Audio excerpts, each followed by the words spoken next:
Hey guys, welcome to Behavior Business Roundtable. We are on episode 5. We've made it to 5. How do you guys feel? Round of applause. Tired, but has nothing to do with episode 5. Well, Taylor's joining us from his car. So how's it Yeah. going? The Don't get too warm in there, yeah, well, I got it Jade. running right now, but yeah, the internet's down everywhere, and my office is in the center of my building, so I couldn't even get access to internet, so I had to come out and sit in the truck. He is literally in the middle of being the getaway driver for a bank robbery, so we could be interrupted at any moment, but Just in case. We did do this partnership with this is an aside, but we did a partnership with a police training, and our meetings. We were doing a training for this police department, and our meetings with them while they were like on patrol. So like every now and then they'd be like, "Oh, hang on," like hit a button, and it's like, "Oh shoot, something big's going down," and they'd just like turn the camera back on, like, "Yeah, nothing. We chase a guy down, but just don't chase anybody down, or at least turn your camera off when you do it, and we'll be good." Perfect. Kristen, how's Arizona? Is actually not unbearable today. It's like cloudy and some sprinkles and only like 84 out, which is kind of miraculous for June. Perfect. I'm really glad about that. We had like tornadoes out here. It was kind of rough. and it's like barely hitting 70 here. It's not even feeling Mhm. the summer, so Yeah. Well, I've got a new treat for you guys because my 1 minute prompt was ineffective. I feel like you guys kept you ignored the warning and just went right I over. ignore you as much as possible. So if we hit a minute in your responses today, you're gonna be hit with this aversive sound. Are you ready for it? Is that aversive enough? But I mean, also fun enough? I I know. kind of want to force it often, so Okay. Okay. And it's up to you what you choose to do after it goes off. It's just going to be my indication to you that you've gone over your time. But if maybe I might decide if you're preaching and it's good, I might give you a few extra seconds, who knows. But you all ready to dive in today? Ready. We're talking we're getting a little more up Steve's alley here. Although I think it's up all of our alleys. Talking a little more science today. Science using behavior analysis in practice. So on that note, Steve, you seemed excited about this. So you want to go first on this one? Uh, sure, but I don't know how you're insinuating that I don't always just seem as excited as possible. Like, I could not be jumping out of my seat anymore at this moment, but it's the you gotta use some inflection a little bit there. I don't know how. This is just what I sound like. Well, then get some costumes or something. Um, well, hey, let's go first question, and mainly your first because I can't wait to use the buzzer on you first here. So I'm gonna prep it. Many companies rely on things like write-ups, threats of termination, performance plans, performance improvement plans, so on and so forth. From a behavior and analytic perspective, when does that approach fail, and what do reinforcement-based alternatives look like in practice? I don't know if fail's the right word just because we see a lot of businesses last a long time, but as behavior analysts, we should know that it's not the least efficient or effective because punishment-based practices and punishment in general can punish a lot of behavior, unintended behavior. There's a lot of unintended consequences with punishment. Um, you unless you are reinforcing appropriate alternative behavior, you're going to see kind of some scrolling or maybe some decrease in production overall. Um, and it's really an issue with this auto wanna culture. Like, people auto want to show up, work hard, do their job, go home and not complain about it. And we're gonna punish you if you don't do those things. And we know that there has to be reinforcement, otherwise behavior doesn't occur. Nice, Kristen with the follow up. I also think that sometimes agencies are not understanding all of the competing contingencies and have really done like a full analysis of what have you asked them to do? Is it really, are you able to expedite that like in the amount of time that you have tasked someone to do the thing or with the right resources and things like that? And we just go very quickly to like, you don't care and you don't, so we don't want you to work here if you're gonna be like that. It's like, well, did you actually set up an environment for them to be successful? I'm not sure we're always looking at that piece. Hmm. Taylor, Take All us right. home. I'm going to partially disagree with Steve on this, as I typically do when we get in this topic. I think I agree with his stance on needing to understand the contingencies, needing to know what reinforcement's available. But I think globally, once we essentially become young adults, every part of, or not every part, sorry, I speak in totalities. The majority of our behavior is controlled by aversive control and avoidant contingencies, and ensuring that we are not losing our rent, losing our car, losing access to the vacation that we had planned. And so I think trying to balance those things and being aware, like what Kristen said, of what are the things that are in place at a systems level or an organizational level that we can make sure we're incorporating those positive reinforcing contingencies, but knowing that the majority of our behavior is under the control of aversive contingencies. Mm. If Steve, I know you have a lot to say about this one. I've heard this well, before. I'm going to say generally we need to be careful with just throwing out the contingencies here because we can easily start analyzing now. Is it like Dick Malott says, the avoidance of the loss of the reinforcer versus like the actual reinforcement over time with the delay? I guess he would call it an analog to reinforcement. You can even argue at times that is it escape or avoidance? I guess is it more aversive? Are you escaping the aversiveness of not having the reinforcer, or actually is it the reinforcer that's reinforcing? Thinking about, again, especially working with little children, if they don't earn the reinforcer, sometimes we'll see problematic behavior, which we would assume is occasioned by the lack of reinforcement, not the fact that anything aversive otherwise occurred. And so I don't think we should get too far into the weeds on whether it's avoidance, whether it's reinforcement. But if we go back just to the very basic principles of things, if you have a system where there's added reinforcement, you have the bare minimum of what's expected laid out very clearly. That is what your reinforcement is based upon. Anything above that will try to give you extra reinforcement. Anything below that, now we're going to have to talk about how can we build up your skill level and train you better. Or sometimes we put in other incentive systems. So sometimes we do a performance improvement plan, which may be aversive, but it's more about guiding you towards achieving reinforcement based on sitting in a room and harping on, hey, you're doing this wrong, you suck, you shouldn't be here, that Yeah, sort of thing. I can get behind that. Yeah, no disagreement there. Is there kind of like is there like a naturally occurring, like when you're hired at an agency or when you're in the workplace, there's kind of, maybe not naturally occurring, that's the wrong term, but there's kind of like a baseline level of like negative reinforcement contingencies are like, I need this job, I need to pay my bills, I need those things. So there's already some line of negative reinforcement, but maybe some agencies just in the natural, like the way society chooses, how corporations interact with their employees, they throw on a few extra negative negative reinforcement contingencies, like do this or else.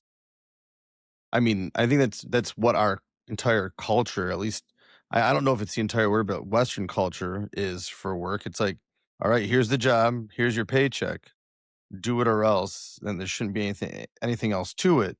And we know the same thing with students who struggle in school, anything else. This idea that the built-in contingencies should be enough doesn't work in many cases. And so do we want to have to weed out, jump around, find new employees all the time, give up on students who are in that middle ground or struggling because the grades aren't reinforcing enough? Or are we designing programs to help people succeed?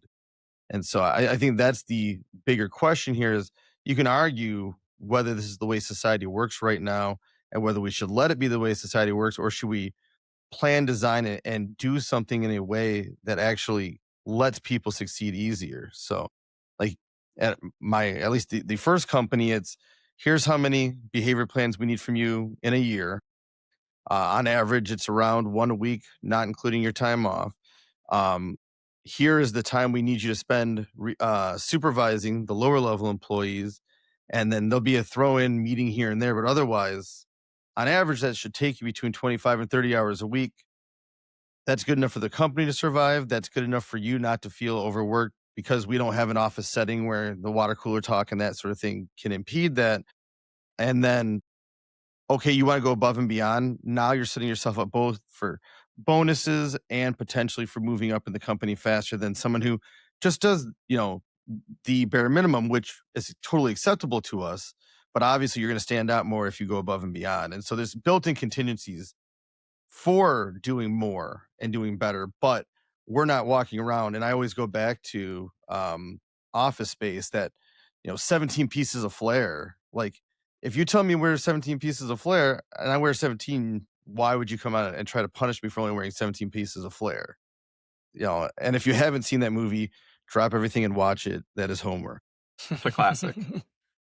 Agreed. So I think I've got maybe a separate deep dive, and I don't know if we want to do it now or later, but I think with respect to that, I agree 100%, right? Like, I'm not saying we should only be piling on, again, those always a write-up, always your boss coming and yelling at you, all of that. But I think the example that I've used, and I don't remember if we talked about it on the podcast or just in a group discussion between us, was this idea of establishing a culture. So from like a business owner standpoint and from operations standpoint, establishing this culture of reciprocity between your employees and the managers, and really creating a culture. And I always reference Kim Scott's book, Radical Candor, in a lot of this, but this idea that I don't want to let my supervisor down because we've established such a good working relationship.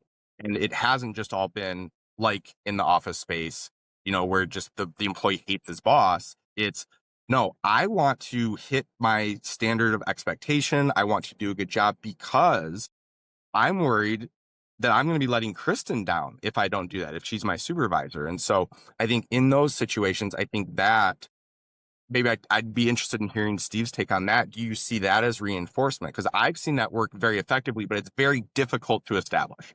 It's a very difficult situation to establish. But I guess what would be then those controlling contingencies in your perspective? Kyle, before we go on to that, that's almost the next Oh, is it? question. Okay, Do see, you I don't wanna- have the questions in front of me because No. I'm in my truck. So yeah, we could skip it. Yeah. We can wait.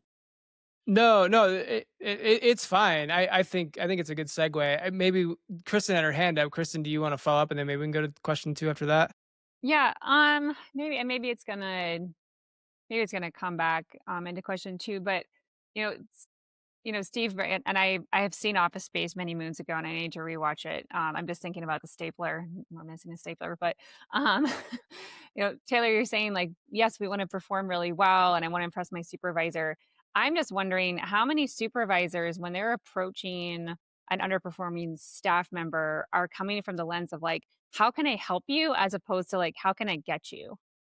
Because I feel like I've seen a lot more in like, I'm going to get you, where I'm just documenting this so that when we fire you, we have like the paper trail to support it, as opposed to like, hey, I see that you're struggling. Like, why is that? Let's do a behavior analytic analysis here to say like, oh, like you're really struggling with your session notes. So it's taking you 20 minutes of unpaid time. Like, no wonder you're feeling a little grumpy, because we're asking you to work not paid, because we have a contingency that if your session notes aren't completed, within 24 hours, like we're going to dock your pay, or things like that. I've seen some wild stuff, not all of it legal, on Facebook groups about like, hey, my employer says this and the handbook is this like legit, and like many times it's not. But it doesn't mean that those kind of like rules don't exist. And so how often are we setting up contingencies that are really just like, this is how I help you get out the door, as opposed to like, here's how I help you be a better employee? I just don't see a lot of investment in that lens. I see it more of the like, you're disposable and I just want to make sure you're not going to sue me, so I'm going to put you on a PIP. I would like to know how many people come back from a PIP like Yeah. successfully. And before we go to the next one, I'll say, I think those two things can still be compatible as well. If we try to design a behavior improvement plan, but it is truly designed to help someone improve their performance in order to succeed and maintain employment. And like our plan, I think there's 3 steps. Like you have to be called in 3 times unless it's something egregious, and be like, all right, we did well on this part. We didn't do this one. Let's really walk through this. Let's work on that improvement. Let's help you develop some more skills. If it is, has to do with time, like how the way you spend your time or organization or something like that. But along that same line, it's going to take a little bit more effort for the person. So it can be aversive, which is not the intent of it, but it can be. And also, if by the end you haven't gotten through it, you have a clear path to say, okay, now we're going to let you go with cause because you just could not meet this level of performance is necessary. And so usually we would never do that unless someone just gives up on trying to improve. But it often gets to the point where we're saying, nope, we still have to get better. And they're like, all right, I've just had enough of this. And they quit before we even get through that. Or we've had several that did very well, maintained it. Sometimes 4 years down the line, you're like, all right, this sort of thing slipped a little bit, which we expect to see when the extra contingencies are in place. Bring them back in, work on it again, and then it maintains again in the future. And so there are ways to design this so it actually is helping the person and you're setting yourself up for success if you have to move forward. But Yeah. I do agree that too many people just are finding a way to get rid of someone that they didn't like the first time around. Yeah, I mean, I guess that's what I'm curious about is how much are we investing in the we would like you to be here for the long haul, even when we have really clear expectations. I mean, I know we all taught, undergrad classes when we were at Western, and I had the 100 honor students. I had like the freshman class who were, overachievers, right? Like really smart kiddos coming in, and this one girl just was really struggling to get her homework done. And like these are kids right out of high school, right? And we had a really dense schedule in terms of homework and quizzes. Like basically every time you're coming, something is due. We didn't have like a midterm and a final. Like it was just every day you had to do something. And she was really struggling with her homework and just not completing it. But I could tell that she was very bright. And so I pulled her after class and said, "Hey, like let's sit down and work through what the disconnect is here." And she just really didn't know how to organize her schedule. Like she was used to going to high school and like, you went from class from 8 to 3 and then you come home with your homework. Well, she had all these gaps in her schedule and she just wasn't doing any work during those gaps. Like if she didn't have class, it was like free time to her. I was like, okay, but like what if on, Mondays and Wednesdays, like after Spanish, you have like this 3 hour block. Like what if you like try to dedicate some time to like reading the chapters to your homework? And she was like, oh, and she did. Like I legit mapped out an Excel document for her, like when to do her homework.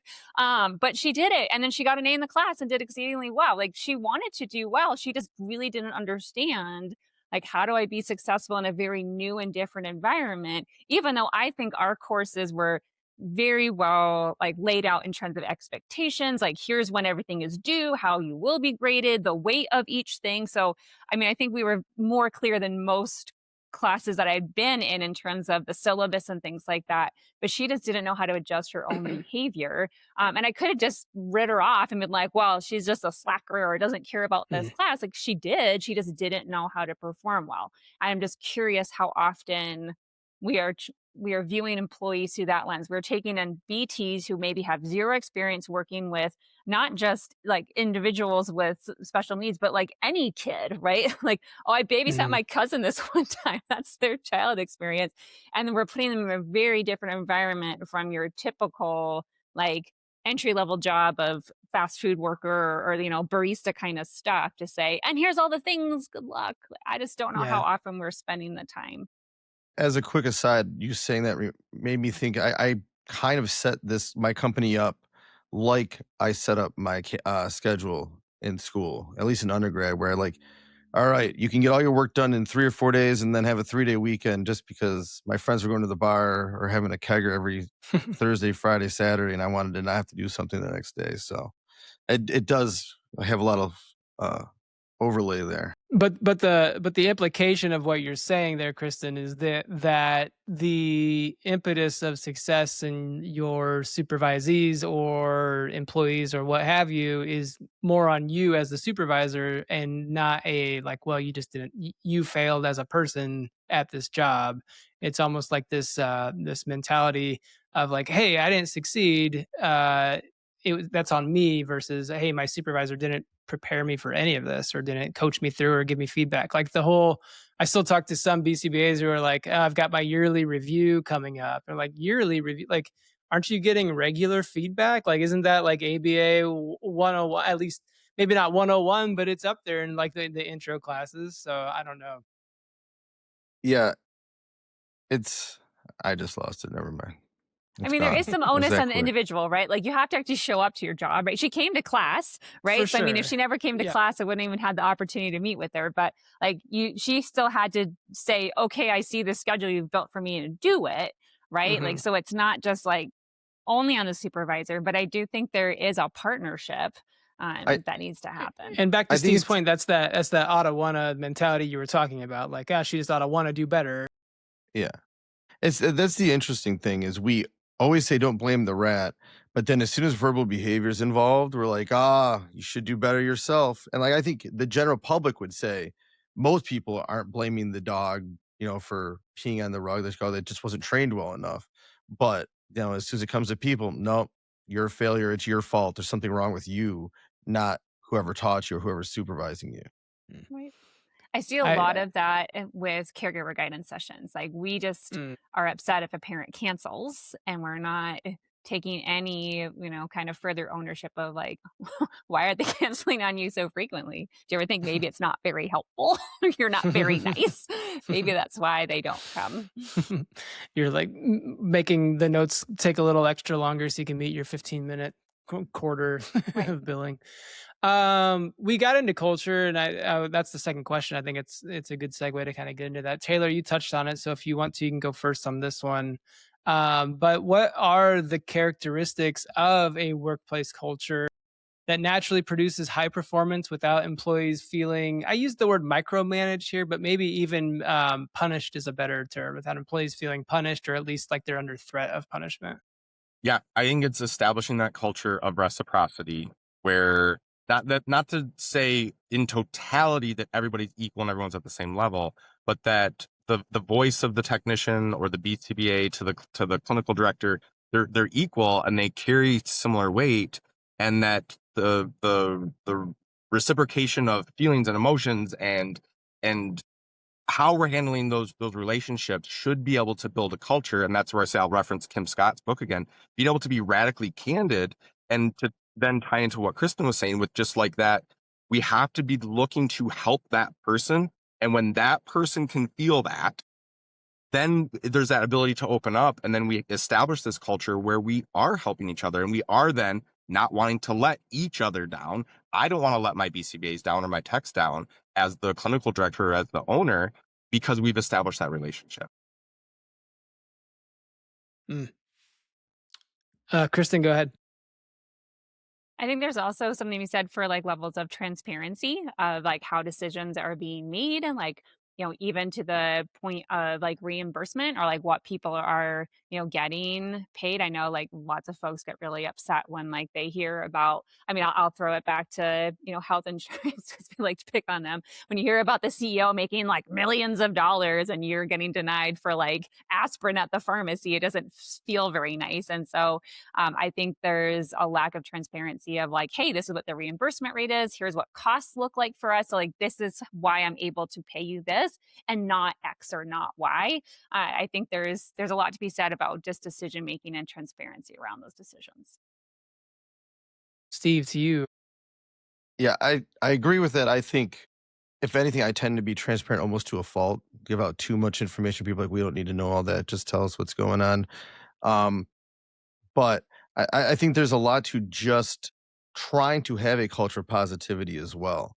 Um, can't get into too much in 1 minute, but we know talking about things in the positive, reinforcing positive, speak on the behalf of others, and trying to shape that will increase satisfaction in someone's personal life. There's some evidence that will shape internal verbal behavior if you kind of have everything restated and talk about it in the positive rather than the negative. Like instead of we can't do this for you, here's what we can do, or this is when this will be available, that sort of thing. And then I like to try to leave it up to the individual to determine how much help they want, how much oversight, how much supervision, unless there's an issue. If they feel the need for some more support, then we'll give it to them. But some of us like to be fairly independent as well. And so allowing that, as long as things are going well, to occur, and still having regular check-ins, that sort of thing. It's just building the culture of positivity and making it a place where I've always said people that take ownership for my company and like to talk about it and like to post it proudly, when I'm not asking them to do that or expecting them to do it, is the number one thing that shows me that the culture is where you want it to be. I got some applause from Taylor. I could tell that Kyle really wanted to buzz me there, Stop but grabbing it, I yeah. was saying things he'd like to hear, so he couldn't. I was going for it, and I was like, you know what though, it's that Hoosier hospitality in me. I'm like, you know what, he's really like this is the most candid he's ever been. I'm gonna let it go. Yeah. So I do have a follow-up. I do have a follow-up yeah. to Kristen's point on the transparency, and even kind of Steve's point, and where Steve's saying he loves lots of transparency. I am so probably at the extreme end of I want to know everything, how this decision get made. And so when I started my own company, I was ultra transparent on absolutely everything, and it was too far. And so I'd say as a business owner, or as a manager, as a clinician, like you still have to be able to toe the line and maybe even through experiential pitfalls of oversharing, know when to say, yeah, we can share this much about this, but not all of it. Because I think what that does is it lends itself to people who are in positions that also don't have the totality of all of the information on why decisions are made or directions things are going or regulatory things, right? I see a lot of times where it's, I need to report my supervisor because of X. And it's like, well, the X thing they just did isn't a reportable or a violation or a legality thing. It's like, because you've only got a smidgen of what that piece was, and you don't have the totality of the information. So I think sometimes that can come back to bite you, but I agree still. I still overshare everything. But I've reeled it back in maybe just a pinch, just on those situations of things, not necessarily about reimbursement rates. We share reimbursement rates. We have an open pay policy in my organization. So that way there isn't that surprise. You're going to get paid $5 an hour more than me. I have a personal story I share with almost everybody. When I was 18 years old, I was doing the exact same job as someone else. We had the exact same experience, and he was getting paid $3 an hour more than me. And I was like, that ruined it. That ruined my buy-in for that company. So yeah, I think oversharing, being able to do that, but knowing where that line is to stop.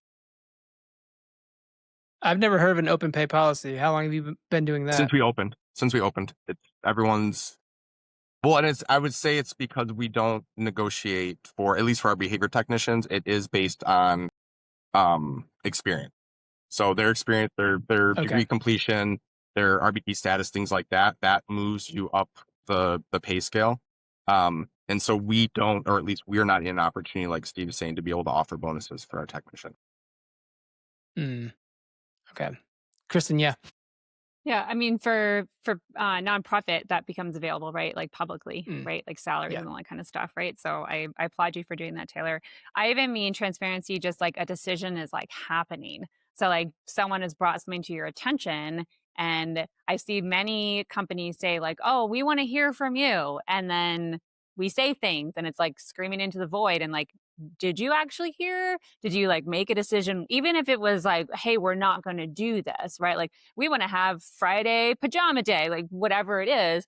Like if it's a no, then like just tell me. Like don't let me go 3 weeks wondering if I'm ever going to wear my new fun slippers to the office, right? Like I think there's just importance around transparency, like a decision is happening and like how long it should take to adjudicate certain things. I had someone tell me that they had a BCBA get reported to HR because the RBT mentioned there was like some challenging behavior happening, and it was like 2 days and they like hadn't finished a behavior plan because it's been like 2 days, and they were like like irate about it and went to HR that the BCBA like didn't respond quickly enough. So I think if there is transparency just in like said like, hey, I hear you and like here's what I'm going to do about it, and on like this timeline, I think that level of transparency as well, because you can tell people till you're blue in the face when they hear from you, but if that isn't followed up with, they're going to just stop telling you things, right?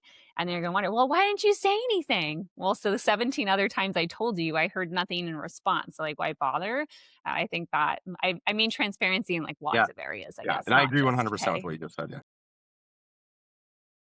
Yeah, I'd say even with sometimes with pay, it's hard for someone to understand why, as a global picture, they can't be making more because of how much they're bringing in versus how much they're being paid, that sort of thing. And so now with our technicians, I've shared it pretty openly that we basically just break even on our behavior analysts, like the number of behavior plans they can do in a year, the amount that we can charge for those behavior plans before people stop paying for them. and the fact that there aren't codes for supervision pay for people doing our type of work means all the money for the company to make any money at all, the administrative staff and all other overhead costs to be covered, that money has to come from that technician work, which we have to hit certain, amounts for it to all to make sense.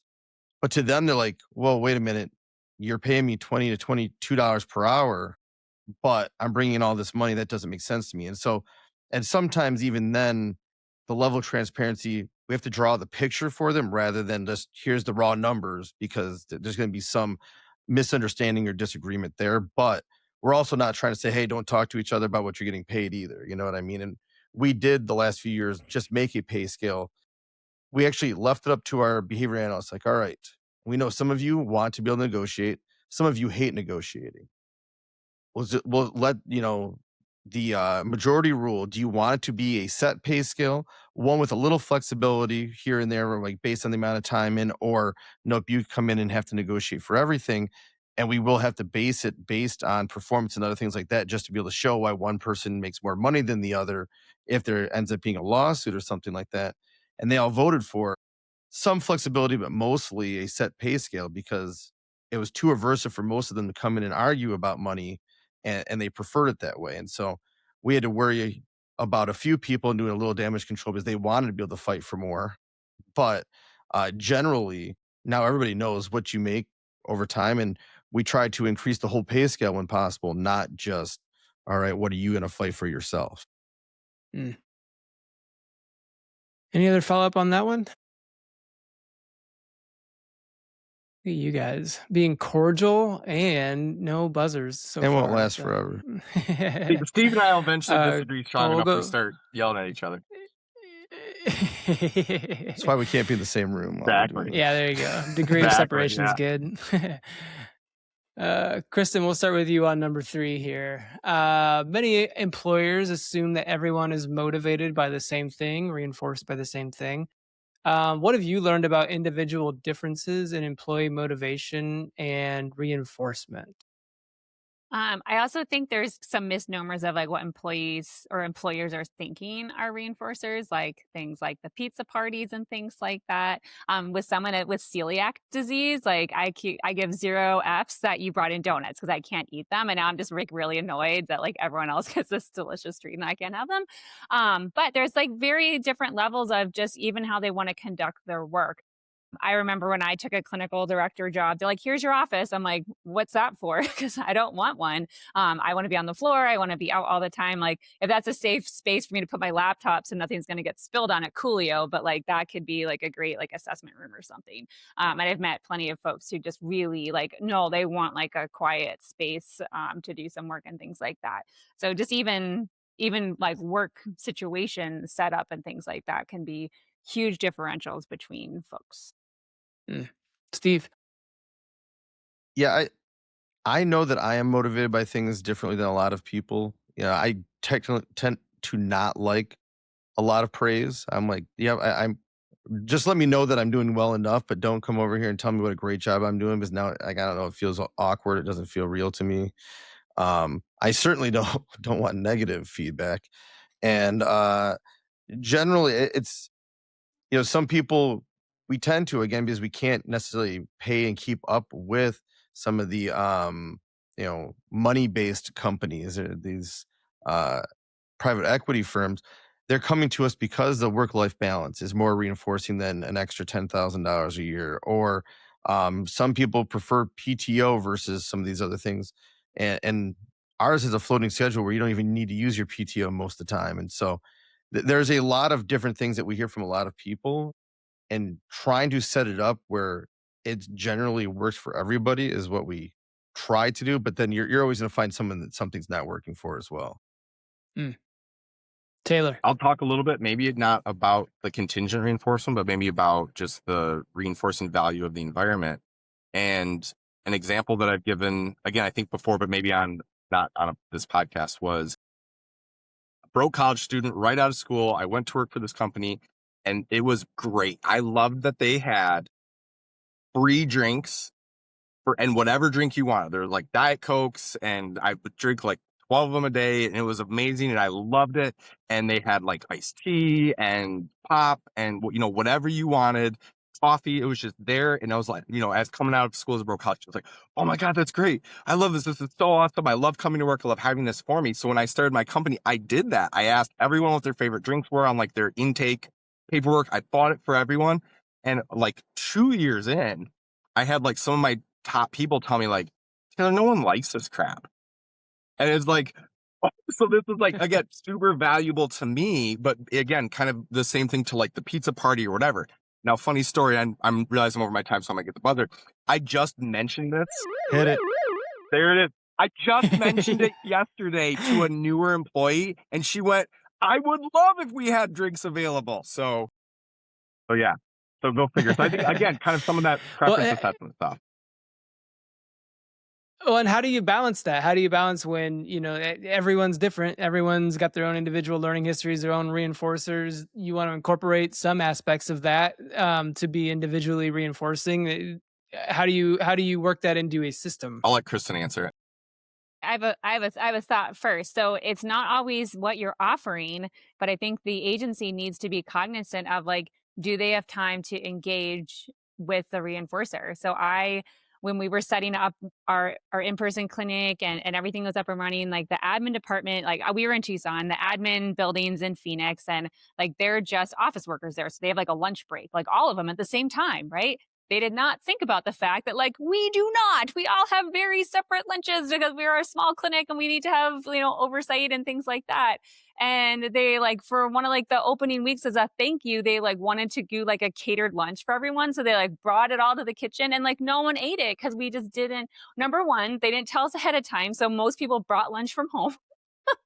So like, do I waste my lunch or eat this new thing? And like if we did eat it, we were like eating like basically by ourselves or like in dyads because we didn't just have this hour-long leisurely like hangout time in the clinic because it wasn't structured that way. So like everyone was really irritated that was like a gift to us. Like we would have much rather had like the $10 or $15 or $20 you spent on all this food for each one of it individually. Like give me an Amazon gift card and go buy what I want, like instead of this like food that I'm not even really enjoying. So I think it's not even the item itself, but like, do you actually have the opportunity to utilize what's been like provided? Yeah, to me, I think a good way to address it is just by trying to make it generally higher quality of life. Because you may not be able to pick out the individual reinforcers. You might not be able to easily, anyways, make an overall program for everybody. Although there's a later question about what technologies we have, so I'll save it for then, like the type of programs we have developed. But generally, if you know people love PTO, but again, we set it up where if you want to work 3 long days and take a long weekend every weekend, I don't care. You know, like our clinical director, we gave this role to. She had seniority as well, and she did really good with designing behavior plans, but also she never worked Fridays. I'm like, I want you to teach the rest of our team how to be efficient enough that they can feel like they're not having to work 5 days a week, yet still getting the work done. So as a company, we're not noticing that they're not working 5 days a week.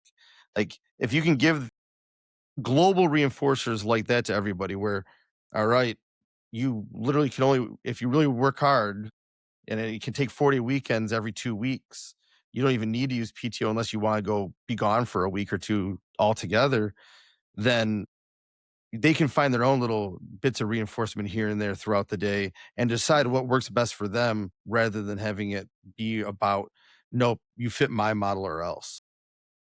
The caveat being that our constraints are different than what like a clinic Yes. might have for sure. But yes, yeah. Yeah, and I think maybe I'll just do one more little follow-up on from the clinic standpoint where we do have to be here 5 days a week, right? We can't just not have any BCBAs in the building on Friday.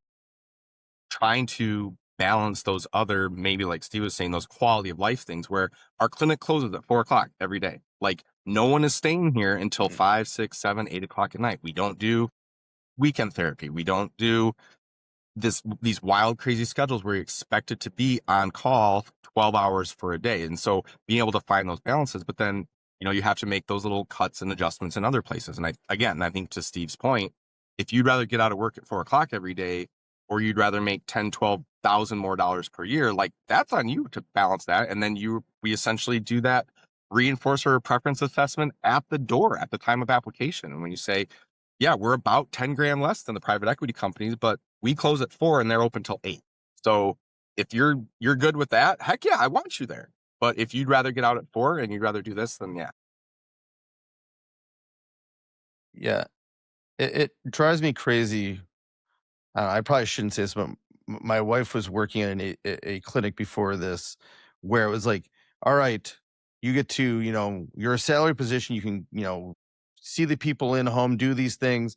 You get to come in late these days, whatever. But then there was still the set hours in the clinic on top of that. And so it created a system where like now you have to work 70 or 80 hours a week, even though you're supposed to be this salary position that, the way it's meant to be is some weeks you work less, some weeks you work more, but generally you're hitting about your hours. And nope, we're gonna pile it on top of that and make it even more. And to Mm. me, I think that is what causes a lot of the rift and the issue and the burnout throughout our field here.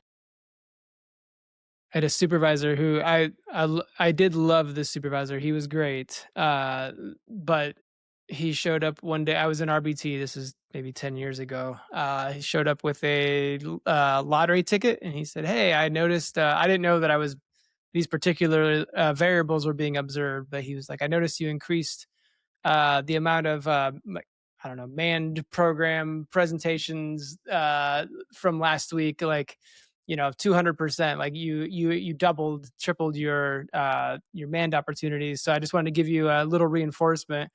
And I took the ticket and I was like, oh, like the kid that I was with, like he was in school last week and now it's summer, so he's here like longer. So that's why they increased it. It had nothing to do with like the rate increasing. It was just like by nature of him being here for a longer duration, there was more opportunity. And he was like, oh, it was one of those like, can I still have the lottery ticket? You Like I always get didn't. the ticket first before you tell them what's really up. Yeah, Uh, yeah. It was, and I didn't win, so I felt justified in that I didn't win. It's like, well, okay, we're both well, break I mean, even. we'll talk about lottery systems, I think, in a minute, but I think that the bigger point there is what are the contingencies? If you set up extra reinforcement for extra production to the point where someone's killing themselves to try to make that extra money or get that extra outcome, it's still going to ruin the quality of life because they aren't realizing that this isn't set up just for me to succeed.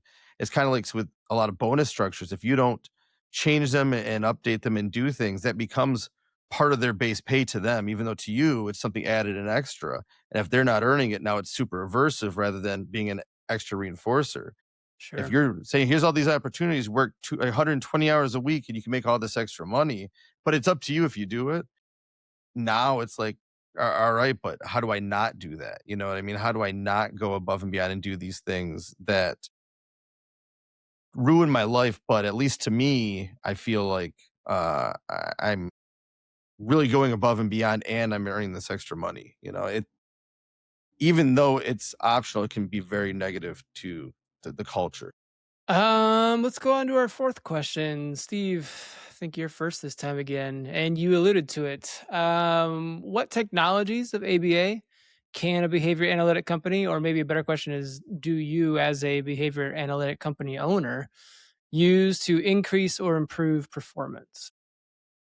I'll say one of the most influential classes I took in grad school was an OBM class, psycho work, taught by Alice Dickinson, and she's retired now. She doesn't want to do any interviews or anything. Otherwise, we were trying to get her on one of our other podcasts to talk about some of these things. But um, it was very cool learning about things like lottery systems and other incentive systems where it can cost the organization very little, and the cost versus reinforcing outcome is not equitable. You can have that chance to win $1 million controls way more behavior than the $1 that lotto ticket costs you. And so those types of systems and different incentive systems are things that we've tried to set up, again, not to try to milk every second out of every person or every dollar out of every person, but give them the opportunity to get more and reinforce the behavior we want to see in the company.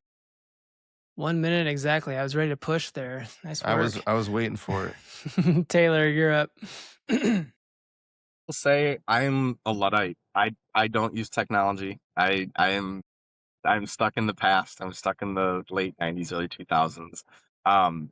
I will say though that maybe some of my hesitations are where I've seen some of the technology we have available to us not necessarily meet the need.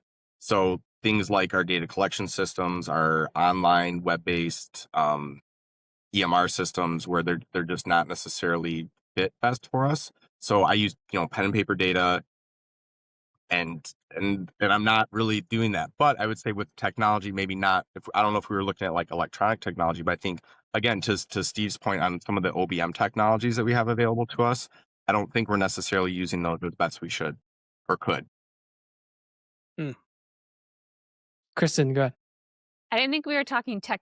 I thought we were talking Yeah. just like behavior analytic principles. So I were don't we? know. That's if what I agents- was, but I was, but you don't have the questions in front of you because you're in your car, so I let it go. No, you're good. So I don't own a company like Taylor and Steve. Like I do, but not with. It's not a clinic based, right? It's a tech company. So I will say though, I have seen pay for performance go exceedingly well. In my husband's prior years, he used to, as a college student, do tree planting in Canada. So they like bring you into these like remote places that have been logged and stuff like that, and you just get this sack of trees, and the money you make is for how many trees you plant. And so if you want to like sleep in and only plant like 10 trees, you're not going to get a lot. But if you're up at 6 a.m. and you like throw trees in the ground, like they made crazy cash in a very small amount of time. And so like you really get to choose your own destiny, I think, in those types of jobs. I'm not sure how we'd apply that necessarily in clinic, but it was super successful for him anyways.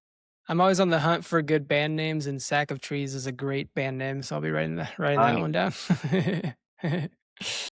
Yeah, it's amazing to me the push from our culture as a whole against pay for performance. And it goes back to my dad working in the auto factories back. He tells me like in the 70s where it was easy enough to run 2 machines in the time it took you to run one. And so he wasn't doing this, but others would have one, like a partner, the person next to the machine next to them would clock in for both of them, run both machines, and they would just switch off working each day. Whereas if they could have done more work in fewer hours, gotten paid for that and gotten out of there, it would have had the same benefit to them, and the company would have gotten a better performance most likely. And so the fact that we push against this when it can be so effective is amazing to me. But at the same time, like we just mentioned a second ago, if you do it too hard, if it's too much of like, you can do all this extra, then you still are going to have to probably deal with burnout because people are going too hard, too fast. Yeah, I was going to say that too. I do know there's some agencies that, this is your minimum billables, but if you do X many per month, then you can get more. And then there's certainly a lot of concerning competing contingencies around that. Like, are we actually billing because it's clinically necessary and relevant, or is it so you can just get your bonus? And then to your point about burnout, Steve, like, are we then not taking that vacation day? Because if I do, I won't be able to get enough billables. I won't get my bonus. And so I'm not taking days off where I like should, right? From like a mental health or physical health standard, I should take the time off, but I'm going to then miss my bonus. And so I'm now, I think it creates more problems than they're worth, but that's just me. Really good points. Taylor, go ahead. So I have a follow-up, and I'm going to pick on Steve just because I like arguing with Steve. But I think to his point, I know Kristen laughed. To his point for the lottery ticket, I think what then becomes critically important is that we are ensuring, and this kind of loops around to all the points we made, ensuring that those reinforcers are actually valuable enough to that individual person, right? Because I know I wouldn't work for a lottery ticket. And even if it was, you could win $1 million.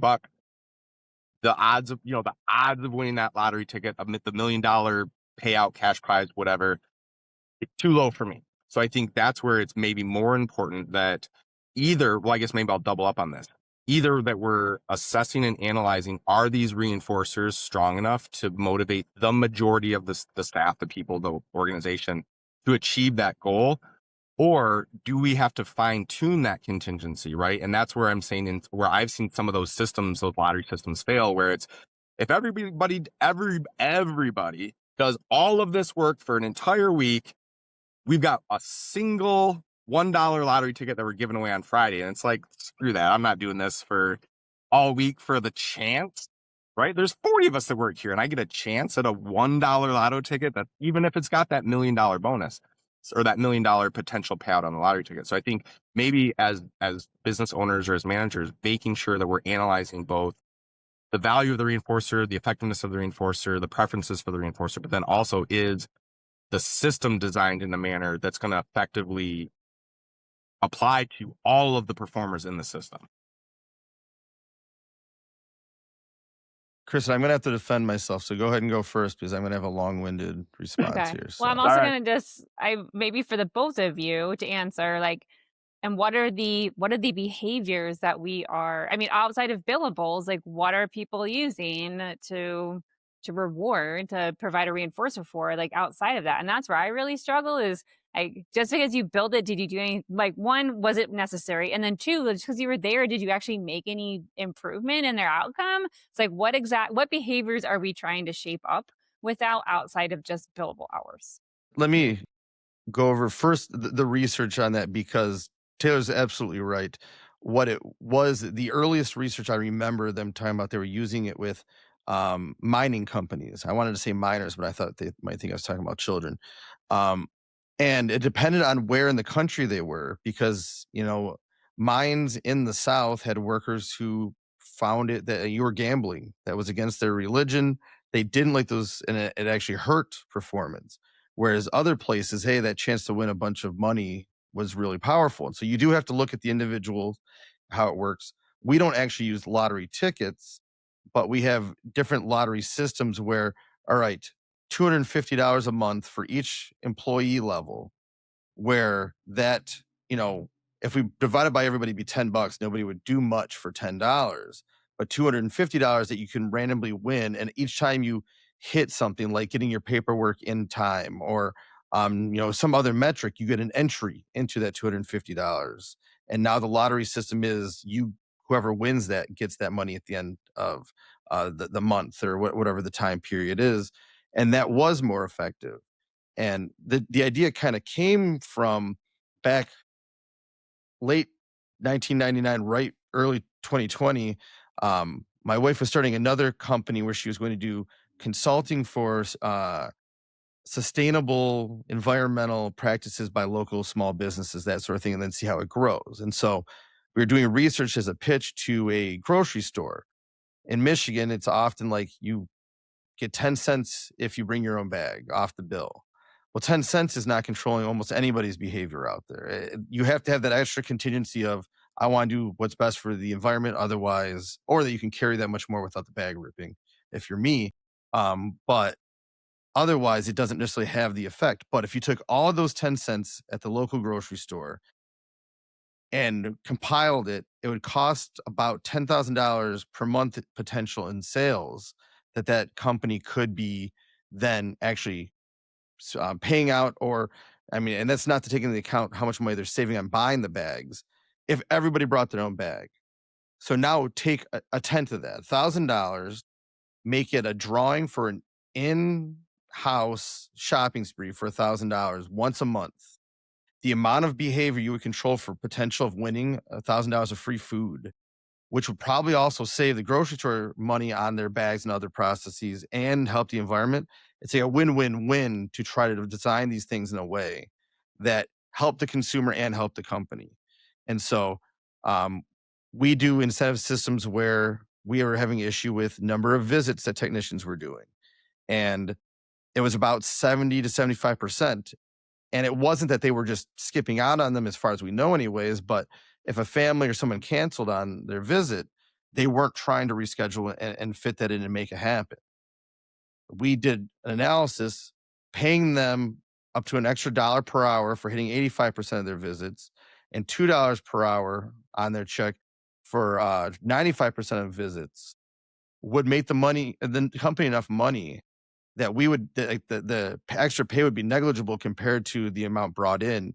So we're trying to hit those metrics. We're trying to help the company, and $2 an hour for someone that's starting off back then at 17 an hour is a pretty big improvement.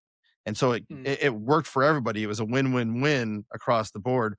But again, the downfall, the thing we didn't plan for was now that's part of my pay. And so if I don't reach it, it's extremely aversive rather than it being nope, something added an extra I'm doing for hitting a certain performance criteria. Any follow-up? Well, I A would lot of just say material there, Steve. Yeah, go ahead, Taylor. my last follow up, and I think it maybe piggybacks off of Steve's point on, yes, it's great to have all these systems, but I think one, and I didn't do necessarily a complete thorough analysis of this, but I think something that you at least need to be mindful of as a business owner or as a manager is how much time, effort, and energy it takes to then manage all these systems. And would it be the case, or, and not to get off track on Kristen's point on saying, is it just billable or is it whatever, but whatever it is that you're trying to improve, could I just hire another person to do all of these jobs and that then becomes their job versus I'm taking 3 hours a week from this BCBA and 4 hours a week from this clinical director and 2 hours a week from this tech that's open. And I compile all that together and go, well, I could just hire someone. They could do all this and still have 23 hours a day in their work week. And then it's going to benefit me still. Again, that only works for certain things, but I think that's always an analysis we need to make sure and take rather than just, again, dumping into these systems. Not to say that the systems are bad or that they don't work. I'm just saying from a ownership or a cost benefit analysis, making sure that we're thinking of that too. Yeah, Kristen, good. Yeah, I was gonna ask Steve how you track it, like what systems are you using to be able to have all that Yeah. data like at your fingertips. I know Grandpa over there doesn't like anything electronic, so it's probably harder for him. But for you, Steve, how you're doing that? We are still pretty archaic ourselves because we've not found a system that's designed for our type of work. It's all meant Right. towards, a traditional autism setting. And so we're actually working on one for the other company, the homes company, that is supposed to track everything. And then that might be a better fit for us to translate into what we're doing.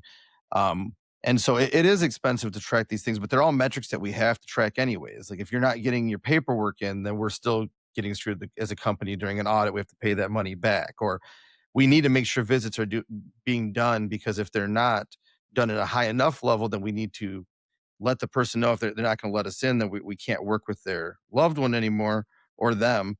Or on the flip side, like it could be a recipient rights violation if we're not doing enough work with this person, and it's the technician that's not going out as often as they are. And so for what we are doing, it's all things that have to be tracked anyways, but we certainly need a better system for tracking. Unfortunately, every system we've looked at, even if it would potentially work, was like $7,000 per year per employee. It's like it's cheaper for us to hire that person to do this tracking the old archaic way. So Mm. A lot of those tracks, those variables end up being like permanent products, essentially. Like yeah, they're that findable, and we can see that it was done or not done, and there's usually no forgery. But yeah. and yeah, that is the way. Is like we take the permanent products that have to be there regardless, and then turn that into our tracking. But it still is expensive and a lot of work to track those things. So Um, Question 5, we're winding up our hour here, and Kristen, you touched on this, and so I think it's a good segue too. And Taylor, I believe you're first. I always lose track by the end, you Well, guys, if but I if think I it was think a good Taylor's first segue in for this one. Kristen's point, yeah, if it's a good segue for Kristen's point, she can take it to start.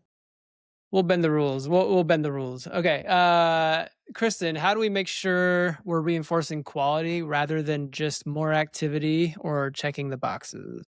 I think that's really difficult. I think number one, I think as a field, we're still not on the same page in terms of what does quality care look like, which is why I'm a research study out guy. Take the survey, just saying. But I think there's also then a disconnect between what the system is going to reinforce as me as a clinician saying, these are the behaviors that I want to engage in because I know it's going to lead to better outcomes, but it doesn't match what the system or the organization wants me to do because there's no CPT code for me to go do a literature review and those kinds of things. So I'm very curious as a non-business owner myself, like for Taylor and Steve, like how to adjudicate that? Like how do we allow clinicians to do what they think is clinically necessary, but isn't necessarily billable or fits in the medical model mold? Steve, That's go my ahead. opener. yeah, from our perspective, I've always gone along the lines of I'll make more money based on the quality product and expanding and growing that quality product rather than trying to maximize every dollar. And so we very specifically put, the things we measure affect quality or are required by our contracts, such as documentation and that sort of thing, rather than it being about how can we get this person to do an extra couple hours of work that's billable for us and that sort of thing. But I think the issue is system wide, is where are the reinforcers, like we've talked about before, and like you just said, Kristen. It's if those reinforcers aren't there for the others on the quality, it's just on the money being brought in, then we're never gonna be able to expect system-wide other companies to do these sort of things as well.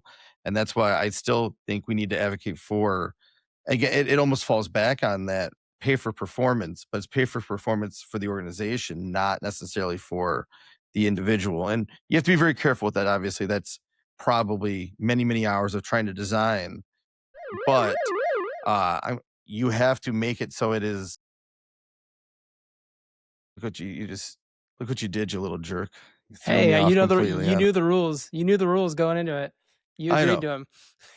but I'm just saying, I know Taylor's going to come back and say, "Well, that's great and all, but we need the money, and how are you going to make sure that you don't have these outliers that you're not able to be successful with, now costing your company money." And so you would have to design that in a way that the people that need extra help aren't costing you money if you're doing pay for performance. Sidestepping the rules and finishing up anyways. Taylor, Yep. take us home on that one.